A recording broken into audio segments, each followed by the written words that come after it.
ចានៅក្នុងវីដេអូនេះនាងខ្ញុំនឹងបង្ហាញអំពីរបៀបក្នុងការឆាសាច់គោបន្លែម្ទេស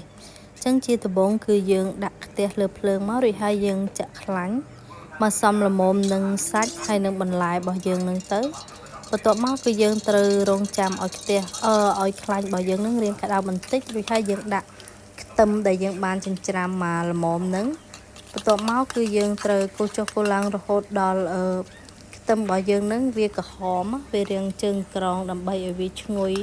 ឆ្ងាញ់នៅក្នុងឆារបស់យើងអញ្ចឹងគឺយើងកូរចុះកូរឡើងរងចាំបន្ទាប់ពីខ្ទឹមនឹងវាក្រហមឈ្ងុយហើយយើងត្រូវយកសាច់គោមកដាក់ក្នុងខ្ទះមកអញ្ចឹងដំបូងគឺយើងអត់ទាន់ដាក់គ្រឿងក្រូចភ្លាមទេគឺយើងត្រូវ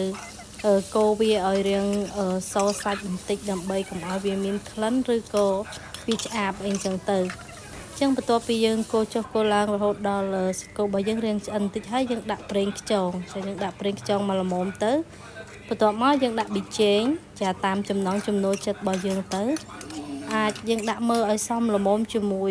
សាច់ហ្នឹងទៅចា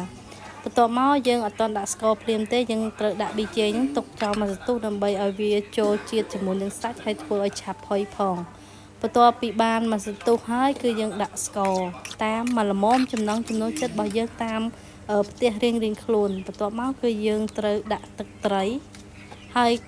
ដាក់ទឹកត្រីហ្នឹងគឺយើងអាចដាក់មកល្មមសិនទៅកុំឲ្យវាជ្រុលវាប្រៃពេកយើងដាក់អាចរៀងស្ទើរបន្តិចទៅយើងភ្លក់ទៅបើថាសាបតែយើងដាក់ទៀតបន្ទាប់មកគឺយើងត្រូវចម្អិនសាច់ហ្នឹងឲ្យរាងឆ្អិនល្អហើយយើងដាក់បន្លែដែលយើងបានចាហាន់ចូលហ្នឹងគឺបន្លែម្ទេសអញ្ចឹងការដាក់បន្លែម្ទេសហ្នឹងគឺយើងតាមចំណង់ចំណូលចិត្តរបស់យើងទៅអ្នកខ្លះក៏ចូលចិត្តរៀងនៅស្រស់មានន័យថានៅរៀងស្រស់ណាវាសពប់បន្តិចតែអ្នកខ្លះគេចូលចិត្តរៀងអលួយខ្លាំងអញ្ចឹងយើងដាក់តាមចំណូលចិត្តហើយដោយសារតែវាចាវាអត់សូវមានទឹកអញ្ចឹងខ្ញុំថែមទឹកបន្តិចដើម្បី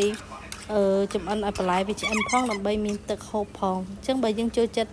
រៀងក្រៀមអត់ដាក់ថែមទឹកក៏បានដែរបន្ទាប់មកគឺយើងរៀងឆ្អិនសាច់ឆ្អិនបន្លែហើយយើងចាប់ផ្ដើមភ្លក់ហើយបើសិនជាយើងស្ទើរអីគឺយើងអាចដាក់នឹងទៅយើងស្ទើរផ្អែមយើងដាក់ស្ករចឹងទៅហើយបើយើងស្ទើរប្រៃទៅគឺយើងដាក់ទឹកត្រីអីចឹងទៅរួចហើយយើងធ្វើការភ្លក់អីល្មមអីអស់រួចហើយទើបយើងដាក់ស្លឹកខ្ទឹមចូលចាហើយនេះគឺជា